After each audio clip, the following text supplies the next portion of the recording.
During Russell T Davies' first era running Doctor Who, especially after Bad Wolf paid off so brilliantly in the finale of Christopher Eccleston's series as the Ninth Doctor, viewers have gotten used to watching for the Easter eggs, hints, and arc-long reveal. Not really a twist like M. Night Shyamalan became famous for, but a payoff to the keen-eyed who spotted trends and puzzle pieces and could put things together into accurate predictions about what was to come. Now that Davies is back in charge, I and other viewers have been keeping our eyes open for possible through lines and seemingly unimportant details that could be part of a larger, as yet unrevealed narrative. Davies knows that we know that he knows that we know, though. So he's been tossing in red herrings as well, things that seem important but have no payoff. But are they red herrings? Is the payoff yet to come? As we saw throughout Season 1 of Gatwa's 15th Doctor, and now into Season 2, some plot threads have not been dropped and are still unresolved. I want to go through some things I noticed and possibly make some broad predictions about where things might go as Season 2 draws to a close, and into the as-yet unconfirmed Season 3.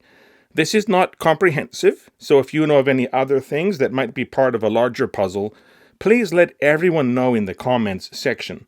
Also, if you enjoyed this video and are interested in more stuff about entertainment of all kinds, leave a like to let me know, and if you're so inclined, please consider subscribing to my channel. Moving on, one thing I noticed during Season 1 was how many times parents came up, especially fathers. There was also a running theme of children being abandoned.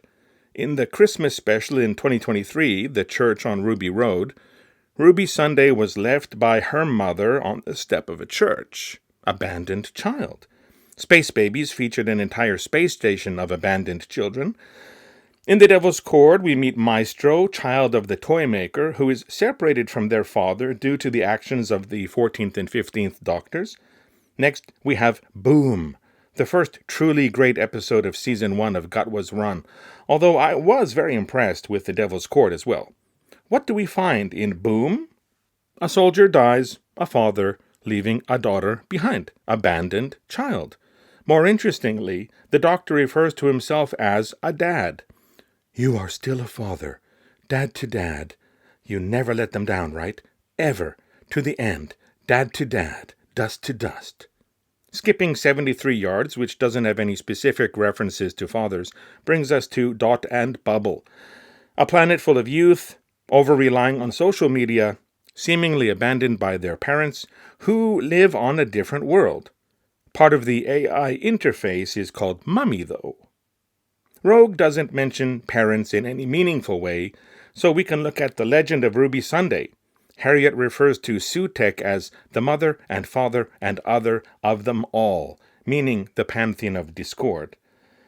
In Empire of Death, Ruby locates her birth parents, mom and dad, no longer abandoned. Now, in Season 2, we find mothers playing a recurring role. In the 2024 Christmas special, Joy to the World, Joy is sad, she's lost her mother. They were estranged before her mother's death, and she was unable to see her before she passed away. Of course, Ruby has two moms, her adopted one and her biological one. We see them both in Lucky Day. Belinda, the new companion, keeps talking about getting back to her parents, her mom, who played the violin, and her father, who sings. In Lux, a mother was waiting in a diner in hope that her missing son would return. In The Well, the lone survivor of a mining colony, Alice, is a mother who just wants to get back to her daughter. The Doctor mentioning that he is a dad might just be part of the soft reboot Doctor Who underwent as part of its move to Disney+, bringing potential new viewers up to speed on who the title character is.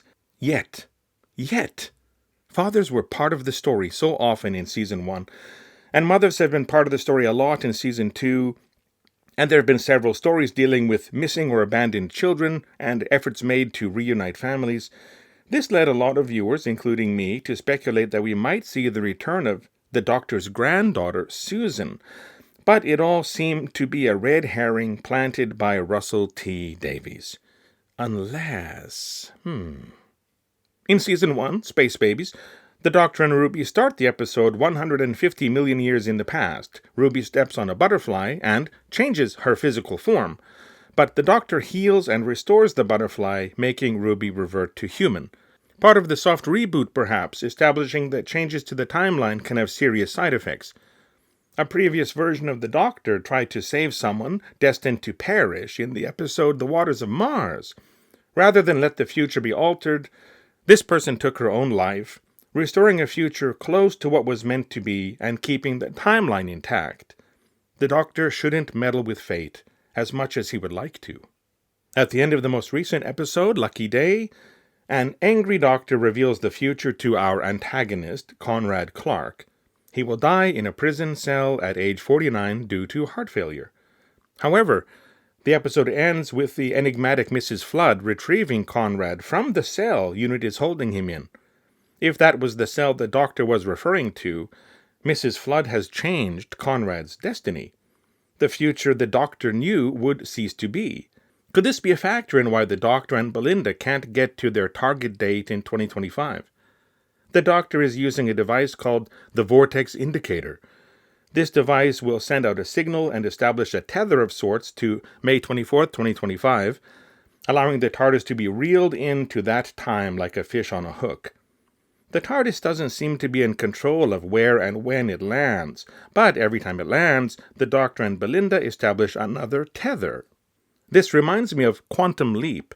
The scientist keeps leaping through time, and has no control of where or when he will land. Upon arrival, he must ascertain who needs help and put things right before he can move on. Some force beyond his comprehension, perhaps God, is using him as a tool to fix things and keep fate in line. Could this be happening to the TARDIS? Is some outside force controlling where and when it lands, influencing what readings the TARDIS gets? If so, who or what is in control? Speaking of the Vortex Indicator, the Doctor dubs it the Vindicator because it sounds cool. The verb vindicate means to free from allegation or blame, to provide justification or defense, to protect from attack or encroachment, to show something to have been right or true. Using these definitions, who or what is being vindicated, and who is doing the vindicating? As the final episode of the season is called The Reality War, it is easy to assume that there will be conflict as to what reality should be. The reality we already saw seems to have been overwritten, with beings in the future knowing nothing about Earth or humanity as we saw in The Well. Perhaps the Doctor and Belinda will have to defend reality from whoever is trying to rewrite it, prove that their reality is true. At the end of Lucky Day, Conrad rejected the reality the Doctor set out for him, just before Mrs. Flood retrieved him from his prison cell. Will it be Belinda and the Doctor versus Conrad with the fate of reality itself on the line? Will the various people the Doctor has been led to and helped play a role in helping to protect the reality the Doctor knows, like the various people in Quantum Leap that the scientist helped, playing a role in his present day towards protecting the time travel project itself? While we are on Mrs. Flood, when she breaks Conrad out, she jangles a key ring with a wide assortment of keys of all shapes, sizes, and designs. Could one of them be a key to the TARDIS? Or another TARDIS? Perhaps the TARDIS that the 14th Doctor had when he was staying with Donna Noble's family at the end of the third Tennant special, The Giggle? What has 14 been doing all this time? Will he factor into the finale in some way? He would have been present on Earth when whatever happened that prevents the Doctor and Belinda from returning to 2025 took place. In Lucky Day, Kate, the head of unit, speculated what might happen if a person with bad intentions got hold of a time window or a transduction drive. It would tear the world apart. Does Mrs. Flood have access to a time window? A transduction drive? A TARDIS? Were the keys she jangled a clue? One more thing about Conrad. He asked the Doctor if he had even met Belinda Chandra yet, as Conrad met the two of them on their travels years before and knows that the Doctor operates out of sync with time and might not have met Ruby yet. At the beginning of Episode 1, Season 2, The Robot Revolution, the Doctor appears at Belinda's hospital. We understand that he is looking for her. Is this the Doctor, post-conversation with Conrad, and after separating from Ruby, seeking out the person Conrad mentioned? Wouldn't this, then, be a case of the Doctor acting on information about his own future that he was unaware of, creating a kind of bootstrap paradox, where something from the future moves back in time and becomes its own origin? We've already seen this in Joy to the World, where the present Doctor knew the code to the briefcase because the future Doctor told it to him, and when the present Doctor spent a year waiting, going the long way around, he didn't actually discover the number and only knew it because he told himself. The Doctor seeking out Belinda before meeting her because Conrad said that he would be friends with Belinda seems like a bootstrap paradox to me. Unless the Doctor we saw at the beginning of the Robot Revolution was actually from the finale, the reality war, finally going back in time to find Belinda and fix something that had been changed. Maybe this season started off with a twist no one noticed. Additionally, the Doctor is taking the long way around as he tries to get Belinda home. And the Doctor spent that 1 year waiting to use the code in Joy to the World with a hotel keeper named Anita, who ended up being recruited to a time hotel with doors opening on various time periods. Will that hotel be seen again? The Doctor using it to go to different times after losing his TARDIS? Is there a door to 2025? Will we see Joy again now that she has become a star?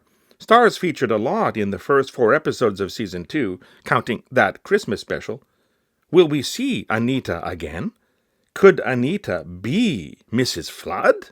On that note, will we meet Rogue again, the scoundrel that Doctor met in the Season 1 episode, Rogue?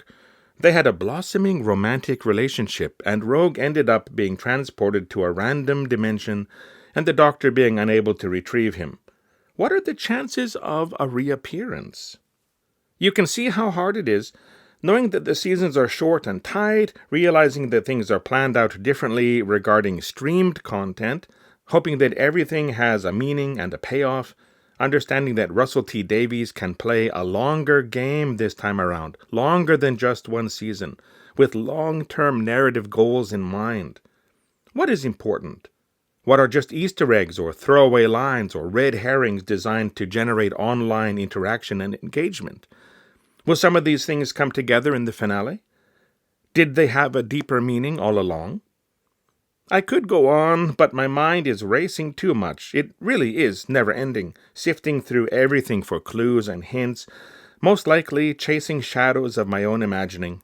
But it is still fun.